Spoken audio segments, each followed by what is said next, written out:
देखो contract costing है क्या पहले वो समझो। कॉन्ट्रैक्ट कॉस्टिंग का सिंपल मतलब है जब कोई कंस्ट्रक्शन वर्क होता है कोई भी साइट पे, मान लो तुम्हें कंस्ट्रक्शन कंपनी, ये अकाउंट बनाता कौन लोग है, कॉस्टिंग में ये कैलकुलेशंस करते कौन लोग हैं, जो लोग कॉस्ट अकाउंटेंट। हाँ वो तो ठीक है कॉस्ट अकाउंटेंट, लेकिन किस टाइप का बिजनेस के लिए, जो लोग कंस्ट्रक्शन लाइन में, जो लोग कंस्ट्रक्शन लाइन में, मान लो तुम एक बिल्डिंग का कॉस्ट अकाउंटेंट है जहाँ बिल्डिंग का कंस्ट्रक्शन का काम होता है, कोई रोड ब्रिज या डैम का कंस्ट्रक्शन का काम होता है, तो उन सब जगह ये पर्टिकुलर कॉस्टिंग का लॉजिक काम आता है। सर क्यों ये अलग बनाने का दरकार पड़ा? देखो एक बात बोलो, एक बिल्डिंग बनने में कई बार 3-4 साल लग जाता है कि नहीं लग जाता है? Yes sir. हाँ हाँ। और अकाउंट्स तो हर साल बनता है, तो अब मेरे को एक बात बोला, अगर अकाउंट्स हर साल बनता है और बिल्डिंग बनने में 3-4 साल लगेगा, तो तुम एक्चुअली उसका नेट प्रॉफिट कैलकुलेट कर सकते हो कि हर साल तुमको कितना प्रॉफिट हो रहा है? नहीं। लेकिन अकाउंट्स में तो तुमको हर साल का प्रॉफिट लॉस दिखाना पड़ेगा, तो ये कैसे दिखाओगे? इसलिए वो लोग ये बनाते हैं। जो अभी हम स्क्रीन पे शेयर किया यही है, हमको 10 मिनट दो, 10 मिनट में सब समझ में आ जाएगा और इससे बच्चा चैप्टर नहीं लगेगा। सिंपल सा कहानी है। जो लोग कंस्ट्रक्शन लाइन में काम करते हैं वो लोग अपना प्रॉफिट एंड लॉस कैसे बुक करते होंगे, क्योंकि एक डैम बनने में तो 10-10 साल भी लग जाते हैं। ये तुम्हारा हावड़ा मैदान का मेट्रो बनने में कितना साल लग गया? 2007 से बने ही जा रहा है, 2007 से बन रहा है, बनते ही जा रहा है, बनते ही जा रहा है, 2021 आ गया, अभी भी बन के कंप्लीट नहीं हुआ है। तो इतने सालों, 10 साल और भी। हम लोग तो हमेशा बोलते हैं कि हम लोग के बच्चे जब 11th में जाएंगे वो लोग इसको यूज करेंगे। तो यहाँ पर सीधा कहानी है, तुम्हारा कंस्ट्रक्शन लाइन का जो लोग काम करते हैं और वो लोग अपना प्रॉफिट लॉस कैसे कैलकुलेट करके बुक करें ईच ईयर, जबकि उनका प्रोजेक्ट 3-4 साल का हो जाता है, उन लोगों के लिए अकाउंट्स है। तो देखो हम क्या किया, एकदम तुम्हारा देखा जाए तो हम पीएल अकाउंट बनाया है।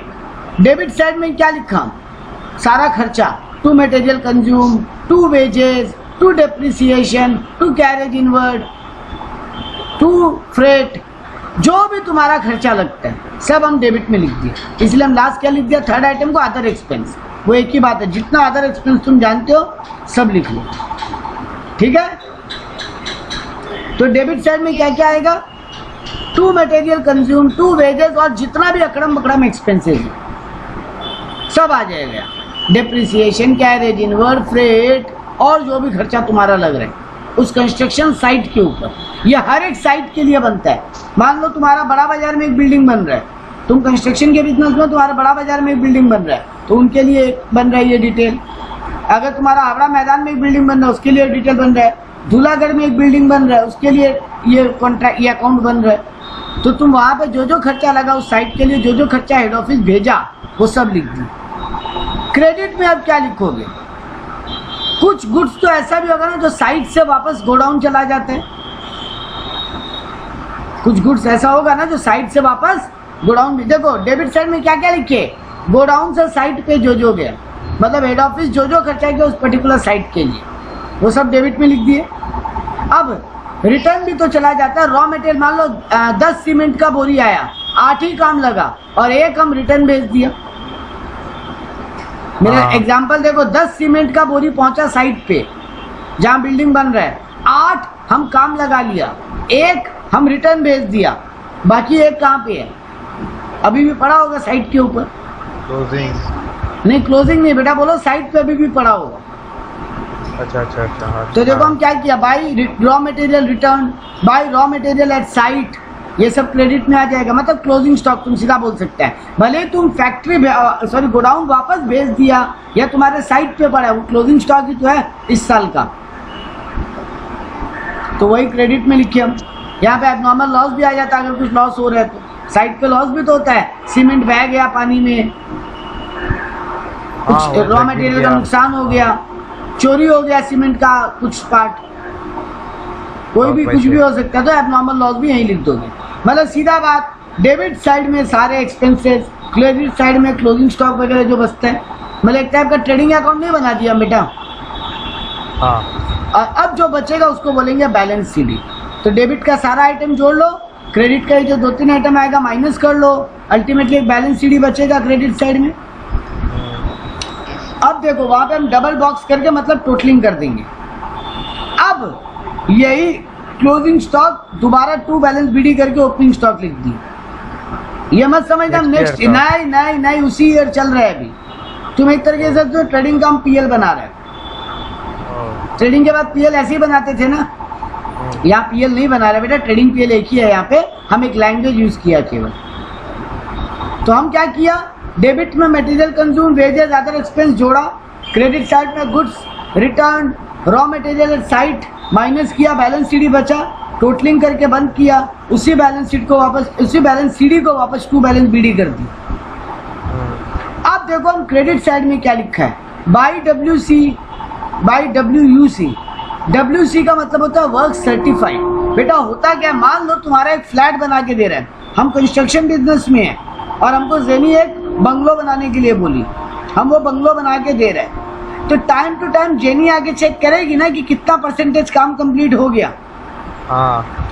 तो होता क्या बेटा, इसका एक सर्टिफिकेट मिलता है, सर्टिफाई करता है बायर, जिसके लिए हम बना के दे रहे हैं वो बायर मेरे को सर्टिफाई करके देता है। जैसे मेरा जेनी के साथ बात हुआ था कि उसका जिस दिन फ्लोर का काम कंप्लीट हो जाएगा, मान लेंगे 30% वर्क खत्म, जिस दिन खिड़कियां लग जाएगी सारी, मान लेंगे 50% काम खत्म, जिस दिन वॉल पे कलर वलर सब हो जाएगा, नल वल सब लग जाएगा वॉशरूम वगैरह में, उस दिन मान लेंगे 80% काम खत्म, जिस दिन गेट वेट लग के फाइनल फिनिशिंग दे देंगे उस दिन मान लेंगे 100% काम खत्म। ठीक बात। तो जेनी के साथ मेरा प्लानिंग हुआ ना कि कितना काम खत्म होने पे कितना परसेंटेज वर्क कंप्लीट मान लेंगे, और जेनी उसको सर्टिफाई करके चली जाएगी क्या इतना % काम खत्म, क्योंकि जेनी हमको तोड़ तोड़ के पेमेंट करेगी ना। कंस्ट्रक्शन में क्या होता है, अगर हम मान लो उसका 1 करोड़ में बंगला बनाने का बात किया था, तो हम उसको बोला था 30% काम खत्म हो जाए 30 लाख रुपीस दे देना, 50% काम खत्म हो जाए बाकी 20 लाख दे देना, मतलब 50 लाख टोटल हो जाएगा। ऐसे करते करते 1 करोड़ पूरा पेमेंट कर देना। जिस दिन फाइनल काम खत्म उस दिन रिमेनिंग बैलेंस दे के काम खत्म करो जेनी। तो जेनी हमको पेमेंट करेगी सर्टिफिकेट के हिसाब से, ठीक है। तो जितना काम जेनी सर्टिफाई करके चली गई, मेरा काम भी कंप्लीट और जेनी भी हमको सर्टिफिकेट या सर्टिफाई कर दी, उसको बोलेंगे वर्क सर्टिफाइड। तो मान लिए कि 1 करोड़ में से जेनी अभी 70 लाख का सर्टिफिकेट मान ली कि 70% काम कंप्लीट, तो वर्क सर्टिफाइड का फिगर आ जाएगा 70 लाख। अब ऐसा भी तो होगा कि जेनी क्या रोज आके काम चेक करके जाएगी क्या? नहीं, जेनी हफ्ता 10 दिन 15 दिन महीना भर में एक बार आके देख के जाएगी।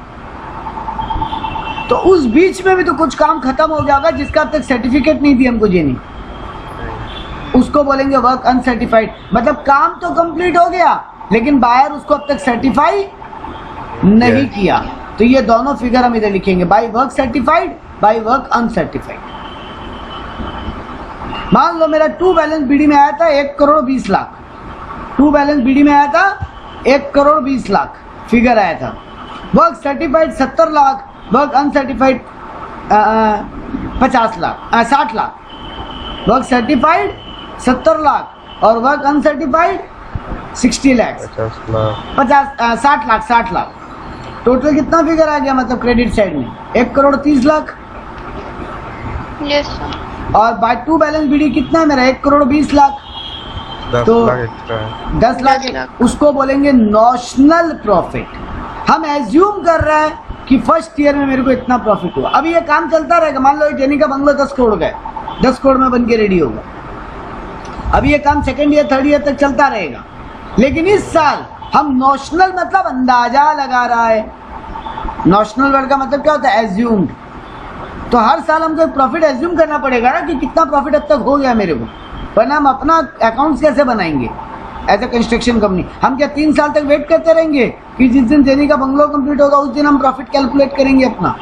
नहीं, अकाउंट्स हमको इस बात का अकाउंट्स हमको इस बात का परमिशन भी नहीं देता ना बेटा। हमको तो हम मान लो एक पब्लिक लिमिटेड कंपनी है तो हमको तो अपना अकाउंट्स आरओसी में देना पड़ेगा, हमको तो अपना अकाउंट्स इनकम टैक्स डिपार्टमेंट में भी देना पड़ेगा, हमको तो अपना अकाउंट्स कंपनीज एक्ट के हिसाब से आरओसी में भी जमा देना पड़ेगा।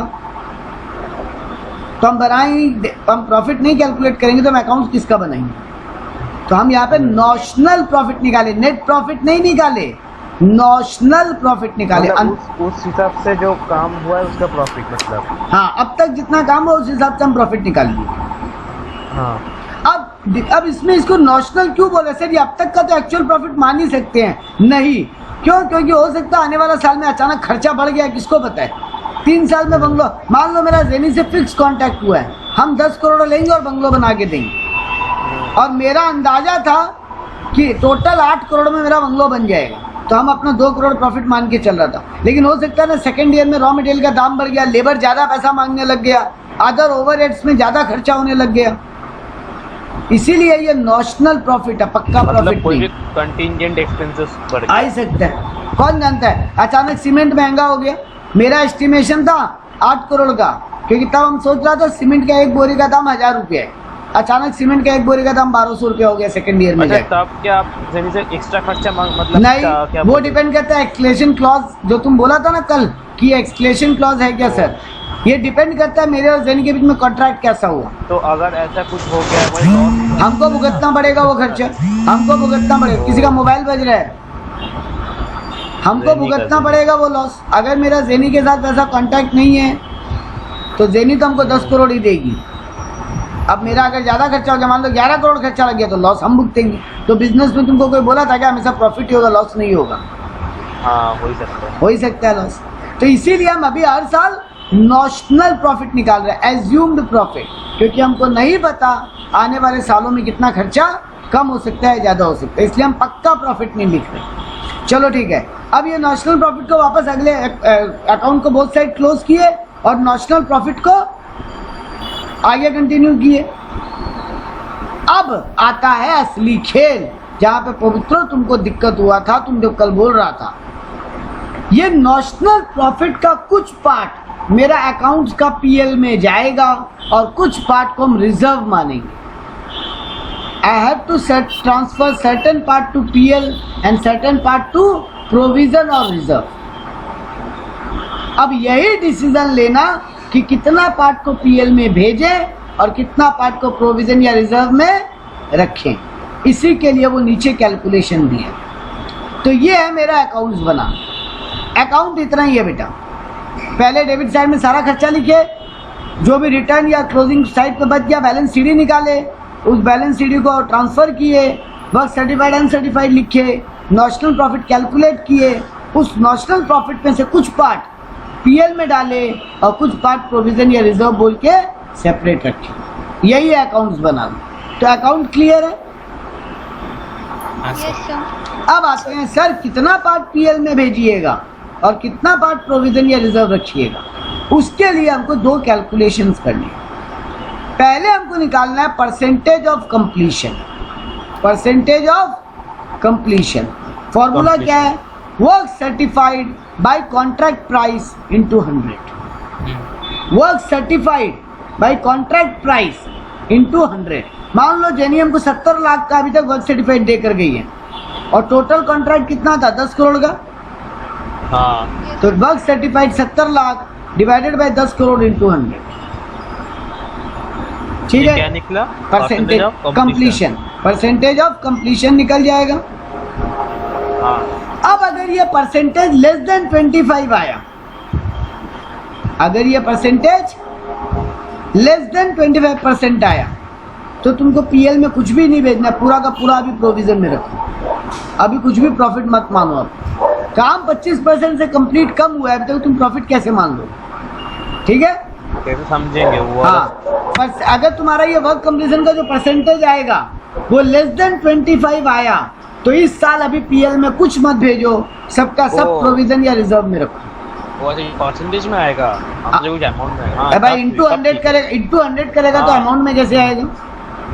समझ में आ गया। ठीक है, अब अगर 25 से 50 के बीच में ये परसेंटेज आया, मतलब 33% आया, 28% आया, 49% आया, 40, तो 1/3 टू दी पीएल भेजेंगे। 1/3 पीएल में भेजेंगे।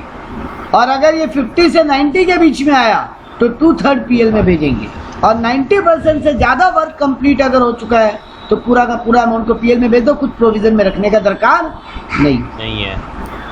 ये बात क्लियर है? हाँ हाँ सर। अब आखिरी पॉइंट पे आ गए हम, और फिर हम सम्स करेंगे। मेरा फॉर्मेट समझाना और चैप्टर खत्म हो जाएगा मेरा।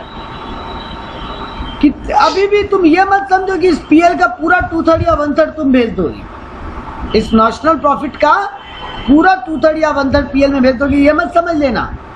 ये 2/3 1/3 हम जो निकाला आखिरी फॉर्मूला में यूज करने के लिए, ये 2/3 1/3 जो हम निकाला आखिरी फॉर्मूला में यूज करने के लिए, वो आखिरी फॉर्मूला क्या है? नॉशनल प्रॉफिट इंटू 2/3 या 1/3 जो भी होगा into cash received by work certified. Notional profit into 2/3 या 1/3 जो भी एक आएगा into cash received by work certified. अब जो अमाउंट आएगा वो पीएल में डालो, बाकी रिजर्व में रखो डिफरेंस। तो कहानी क्लियर है कि रिपीट करें? क्लियर है सर। तो समझाइए, एक बार समझाइए और एक बार। पवित्र, तुम्हारा परसेंटेज ऑफ कंप्लीशन आ गया। हाँ उसके बाद अगर वो परसेंटेज ऑफ कंप्लीशन 25% से कम है हाँ तो पूरा का पूरा अमाउंट रिजर्व में लिख दो, पीएल में 0 लिख देना। वो जो आखिरी वाला वर्क है ना, नॉशनल प्रॉफिट ऑफ पीएल और रिजर्व वाला, वहां पे पीएल में पूरा 0 लिखना और पूरा का पूरा अमाउंट रिजर्व में लिख देना, जो भी नॉशनल प्रॉफिट है। Profit is equal to reserve हो जाएगा सर। एकदम पूरा नॉशनल प्रॉफिट रिजर्व में चला जाएगा। अच्छा ठीक है। अगर बेटा वो 25 से 50 के बीच में परसेंटेज आया हाँ तो 1/3 तुम्हारा फॉर्मूला में 1/3 जाएगा। लास्ट में फॉर्मूला कब आएगा? अभी तुम्हारा 1/3 पीएल में जाना चाहिए। और अगर 50 से 90 के बीच में परसेंटेज आए तो 2/3 पीएल में जाना चाहिए। और अगर मोर देन 90% वर्क कंप्लीट हो गया है तो पूरा का पूरा अमाउंट पीएल में लिख दो, रिजर्व में 0 लिख दो। मतलब तब notional profit is equal to PL हो जाएगा। हाँ एकदम, मतलब तुम मान लेगा 90% से बेसी काम हो गया, मतलब मेरा पूरा प्रॉफिट बुकिंग कर लो। भगवान करे 25% कम या 90% ज्यादा में। नहीं, ऐसा आएगा नहीं, वो भगवान करेगा नहीं एग्जाम में। अरे तुमसे सम सॉल्व नहीं कराएगा तो नंबर किस बात करेगा तुम? नहीं, सीए में अगर आ जाए तो बहुत अच्छा नहीं, नहीं आएगा, कभी नहीं आएगा। अभी आखिरी फॉर्मूला पे आ गए जहाँ पे वो कितना अमाउंट पीएल में कितना रिजर्व। देखो अगर 25 से कम है या 90 से ज्यादा है, 25 से कम है या 90 से ज्यादा है तब तो सीधा कहानी है। अगर वो 2/3 1/3 वाला कहानी आ गया, मतलब 25 से 90 के बीच में आ गया आंसर, तो फॉर्मूला अप्लाई करना पड़ेगा। नॉशनल प्रॉफिट इंटू 2/3 या 1/3 जो तुम्हारा अभी निकल कर आया है into cash received by work certified. अच्छा कैश भी बोल दिया ना वो तुमको। हाँ ऑब्वियसली तुमको बोलेगा तुमको कितना पैसा मिल गया, और वर्क सर्टिफाइड तो तुमको पता ही है। वो तो पिछले वाला स्टेप नहीं पता चलता। हाँ, तो ये जो भी फिगर आएगा उतना पीएल में डाल देना, बैलेंस को रिजर्व या प्रोविजन में भेज देना।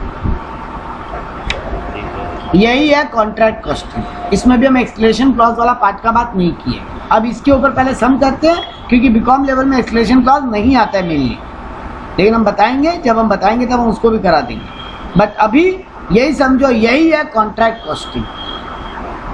सर मेरा एक क्वेश्चन रहता है। बोलो सर ये क्रेडिट साइड में बाय नॉशनल प्रॉफिट क्यों आया है? बेटा, पीएल किधर? क्रेडिट साइड में तो तुम पहले तो डेबिट में आए ना, to notional profit. Yes sir. तो पीएल तो डेबिट में ही आता है ना बेटा। लॉस होगा तो फिर क्रेडिट। टू नेट प्रॉफिट नहीं लिखता है, यस तो टू नेट प्रॉफिट की जगह क्या लिख दिया? To notional profit. तो सर यहाँ पे तो लॉस लिखना चाहिए था, बाय नेशनल प्रॉफिट। अरे लॉस क्यों लिखेगा बाबू? वही प्रॉफिट ट्रांसफर किया अगले अकाउंट में और वहां से पीएल और रिजर्व में उसको डिवाइड किए। ओके। वो नॉशनल प्रॉफिट को अगले अकाउंट में भेजा है और फिर उसको पीएल और कितना पार्ट पीएल में और कितना पार्ट रिजर्व में ये बंटवारा किया। हमको लगा सर लॉस हुआ इसीलिए। नहीं दिव्यम, अब दिव्यम अगर लॉस आ जाता ना, यानी बाई नॉशनल प्रॉफिट आ जाता, यस सर। लॉस तो फिर पूरा का पूरा ही तुम पीएल में भेज देता, रिजर्व में कुछ नहीं भेजता। तब तो सर राइट ऑफ ही हो जाता। वही तो पीएल में भेज देना, कंपनी के अकाउंट्स के पीएल में भेज दो। ठीक है, यस क्लियर है? Yes sir. Yes sir. बाकी लोग को जैसे यहाँ पे एक सम दिए, an expenditure of 1,94,000 has been incurred on a contract. The value of work certified is 2,20,000. The cost of work done but not yet certified, मतलब वर्क अनसर्टिफाइड हो गया 6,000 रुपया। It is estimated that contract will be completed by 30th June 2019. Additional expenditure of 40,000 will have to be incurred to complete the contract.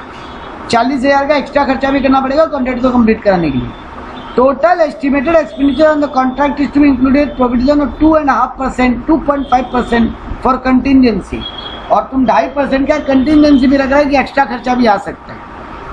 Contract price is 2,80,000 and 2 lakh has been realised. Cash receive दे दिया है और total contract कितने का है? 2,80,000 का up to 31 March 2019. Calculate the proportion of profit to be taken to the PL account in the year 31 March 2019 under different method. तुम simply समझो मेरा बात. तुमको मेरा वाला जो फॉर्मेट दिखाई दे रहा है उसमें जो बाई बैलेंस सीडी लिखा है ना वो दे दिया 1,94,000 वो दे दिया. तो उसको अब क्या करोगे? उसके बाद से अकाउंट बनाने बोला है यहाँ पे. ये केवल वर्किंग करने बोला इसलिए उसके बाद से बनाने बोला है. अब तो वार सर्टिफाइड अनसर्टिफाइड लिखेंगे क्रेडिट साइड में और नेशनल प्रॉफिट निकाल लेंगे. नेशनल प्रॉफिट आ जाएगा. उसके बाद वो क्रेडिट साइड में ट्रांसफर होगा तब प्रॉफिट और रिजर्व को निकाल देंगे. Very good. तो यही काम ये लोग किया है. Expenditure up to date 1,94,000. Cost of uncertified work कितना? 6,000 माइनस किया. वर्क सर्टिफाइड कितना? 2,20,000 वो भी माइनस किया. तो अकाउंटिंग प्रॉफिट या नेशनल प्रॉफिट कितना आ गया? 32,000. यहाँ तक क्लियर है सबको? हाँ सर. हाँ सर. हाँ तो ये 32,000 मेरा आ गया work certified, sorry national profit. अब क्या करेंगे? परसेंटेज निकालो. तो सबसे पहले परसेंटेज ऑफ कंप्लीशन निकाला. कैसे निकालेंगे percentage of completion? Work certified by contract price into 100. तो निकालो वर्क सर्टिफाइड कितना है तुम्हारा? 2,20,000 और कॉन्ट्रैक्ट प्राइस कितना है? 2,80,000. तो 2,20,000 divided by 2,80,000 into 100. 20 into 100 by 28 चाहिए. Sorry 2,20,000 220 divided by 280. 78% आ रहा है. 78.57%. हाँ यानी मोर देन 50 लेस देन 90. हाँ. तो कितना परसेंटेज हम भेजेंगे? 2/3 1/3 0 कि 100%? 2/3. तो आप देखो सीधा फॉर्मूला अप्लाई कर दिए. 2/3 into national profit into cash receive by work certified. 2/3 into 32,000 divided by 2 lakh क्योंकि 2 लाख कैश रिसीव हुआ है इंटू 2,20,000. तो 1,9394 इतना रुपया हम पीएल में भेज देंगे. मेरा नेशनल प्रॉफिट कितना आ रहा है? 32,000. उसमें से 1,9394 हम पीएल में भेजेंगे, बाकी प्रोविजन या रिजर्व में. तो 32,000 माइनस 1,9394 12,606 रुपया हम भेज देंगे रिजर्व में या प्रोविजन में. और 1,9394 ये जो प्रोविजन और रिजर्व आएगा ये भी किस काम में आएगा? ये तो कॉस्ट का बेटा. एक बात समझो, तुम प्रॉफिट जो कैलकुलेट किया अंदाजा का बेसिस पे है ना ये सब. इसमें फ्यूचर में चेंजेस आ सकता है ना. हाँ. तो ये रिजर्व प्रोविजन तब काम आएगा अगर अचानक फ्यूचर में लॉस आ गया तो. हाँ. समझे? जेनी क्लियर है ये? Yes sir. Yes sir. स्वास्तिक स्वप्निल तो नहीं है. स्वास्तिक एंड दिव्यम और सुदीप्तो. Yes sir. यहाँ पे लोग सेकंड और थर्ड मेथड बोल के कुछ दिया है. Don't follow it. सेकंड और थर्ड मेथड बोल के कुछ दिया है. Don't follow it. क्योंकि रियल लाइफ में हमेशा ये जो फर्स्ट मेथड हम सिखाया, ये जो हम आपको वर्किंग नोट दिया है वही काम आएगा. तो एक ही मेथड फॉलो करो. एक ही से एग्जाम में आपको कभी नहीं बोलेगा कि फर्स्ट मेथड सेकंड मेथड या थर्ड मेथड से बनाओ. आपको बोलेगा कॉन्ट्रैक्ट अकाउंट बना के दिखाओ और कितना पीएल में जाएगा, कितना प्रोविजन या रिजर्व में जाएगा ये बताओ. तो ऑलवेज फॉलो फर्स्ट मेथड जो हम सिखाए. अब एक बड़ा सम देखते हैं.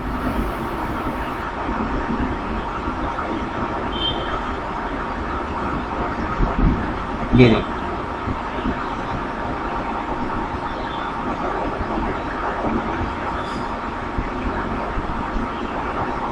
ये वाला.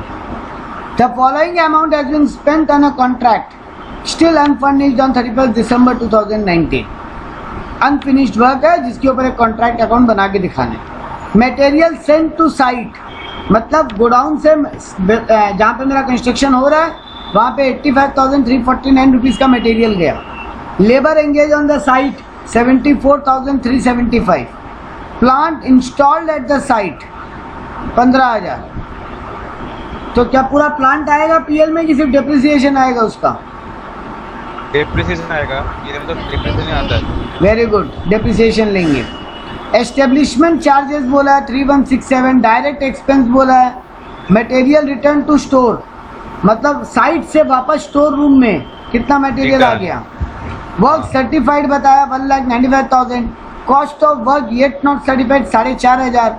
मटेरियल इन हैंड, मतलब मेरा साइट पे अभी भी 1883 का मटेरियल पड़ा है। वेजेस एक्रूड 2,400 रुपये, इसको क्या करेंगे, वेजेस में ऐड कर देंगे। हाँ सर। डायरेक्ट एक्सपेंसेस एक्रूड, इसको ऐड कर देंगे डायरेक्ट एक्सपेंस में, आउटस्टैंडिंग को ऐड करते हैं ना।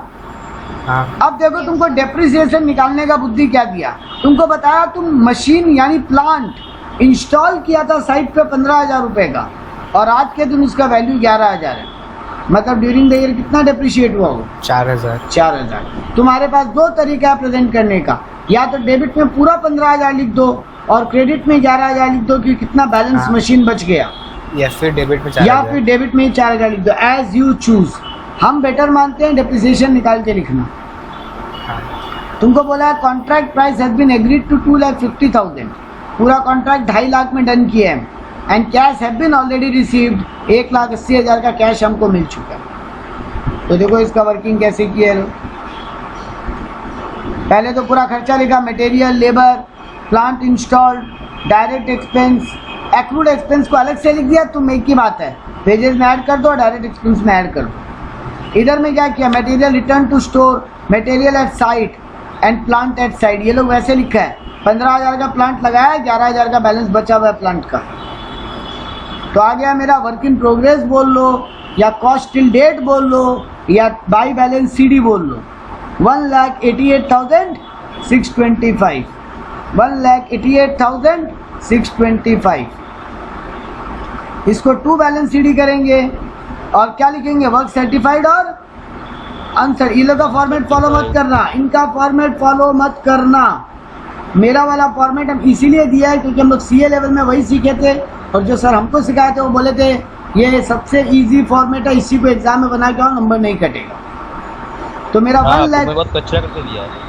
हाँ, बुक में बहुत कच्चा करके दिया है, बेकार दिया है। हाँ, बुक में बहुत कंफ्यूज करने वाला फॉर्मेट दिया है। तो इसीलिए 188,625 मेरा वर्क सर्टिफाइड, मेरा आ गया बैलेंस सीडी। वर्क सर्टिफाइड और अनसर्टिफाइड कितना है, वर्क सर्टिफाइड है 1,95,000 और वर्क अनसर्टिफाइड है 4,500। तो दोनों लिख देंगे क्रेडिट में, दोनों लिख देंगे क्रेडिट में। तो माइनस करने में कितना आएगा, मेरा आ रहा है 195 प्लस 4,500, मतलब 199,500। 199,500 माइनस 188,625 कितना आएगा, 17,400। देखो इनका भी घूम फिर के भैया है, लेकिन ये लोग कैसे करके निकाला, कहीं प्रूफ ही नहीं किया। ये देखो ये लोग 17,400 कैसे निकाला, कुछ नहीं पता। तो इन लोगों का बुद्धि मत लगाओ, सिंपल फॉर्मेट रखो। तो मेरा नॉशनल प्रॉफिट कितना आ गया, 17,400। अब हमको पहला चीज क्या निकालना है वर्किंग में, परसेंटेज ऑफ वर्क कंप्लीटेड। तो work certified by contract price into 100। मेरा वर्क सर्टिफाइड हुआ 1,95,000 का, कॉन्ट्रैक्ट प्राइस था 2.5 लाख। वर्क सर्टिफाइड है 1,95,000 का, कॉन्ट्रैक्ट प्राइस है 2.5 लाख। तो 1,95,000 फॉर्मूला लगा के देख लो, 195 डिवाइडेड बाई 250 इंटू 100, 78% एग्जैक्टली, 78%, यानी 2/3 वाला फॉर्मूला लगेगा। अब लगाओ फॉर्मूला। नॉशनल प्रॉफिट है तुम्हारा कितना, 17,400 into 2/3 into cash receive by work certified. Cash receive कितना हुआ है, 1,80,000 कैश रिसीव्ड है, कॉन्ट्रैक्ट में बोला है। Cash has been received from the contractee amounting to ₹1,80,000। तो 17,400 into 2 divided by 17,400 into 2 divided by 3 into 1,80,000 divided by divided by 1,95,000 1,95,000 10,707 रुपये आएगा।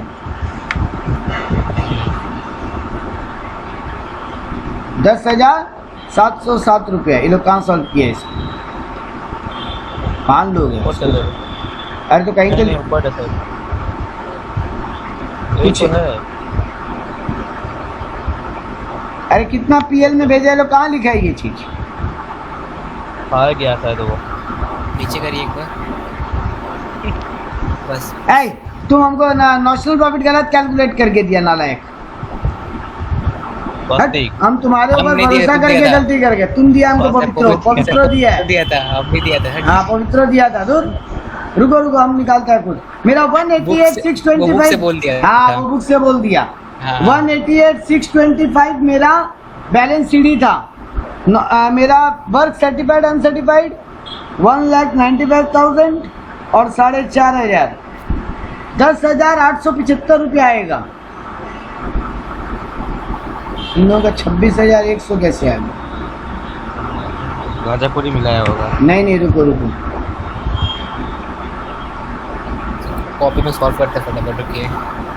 188,625 एक मिनट रुको, हमको कैलकुलेट करने दो। कोई कर रहे हैं पेन करेंगे। हम सारा खर्चा लेते हैं। 85,349 plus 74,375 plus 15,000 plus 3,167 plus 4,126 plus 2,400 accrued plus 240 accrued 184,657 मेरा खर्चा आ रहा है। Minus 549 minus 1,883 minus 11,000। ये लोग फिगर ही उल्टा सीधा लिखता है, क्या करेंगे? ये लोग का फिगर ही रॉन्ग है। क्या बुक है सर ये पास 171,225 आएगा फिगर। हाँ ये लोग ये सेकंड मेथड में लोग ऐसे सॉल्व किया है। ओ अच्छा, सेकंड मेथड में मेरा वाला तरीका सॉल्व किया है ये लोग। हाँ ठीक है, देखो सेकंड मेथड में मेरा वाला तरीका सॉल्व किया है ये लोग। जो हम सिखाया है ना वो ये लोग अल्टरनेटिव में दिखाया है। देखो सारा खर्चा लिख के बैलेंस सीडी निकाल के वर्क सर्टिफाइड अनसर्टिफाइड माइनस किया है। हाँ तो 171,225 आएगा मेरा एक्सपेंडिचर। माइनस करेंगे 195,000 माइनस 4,500 सर्टिफाइड अनसर्टिफाइड। तो नॉशनल प्रॉफिट आना चाहिए। क्या किए? क्या किए थे आपने? एक मिनट रुको, वेट करो। हम कैलकुलेट कर रहे हैं, हम अपने हिसाब से ही कर रहे हैं। माइनस 195 और 4,500। हाँ ठीक है, 28,275 ठीक है। 28,275 आएगा नॉशनल प्रॉफिट। 28,275 आएगा नॉशनल प्रॉफिट। ये देखो लोग वर्किंग में सॉल्व किया उतना ही आया है। ये देखो नॉशनल प्रॉफिट इनका कितना आ रहा है वर्किंग में?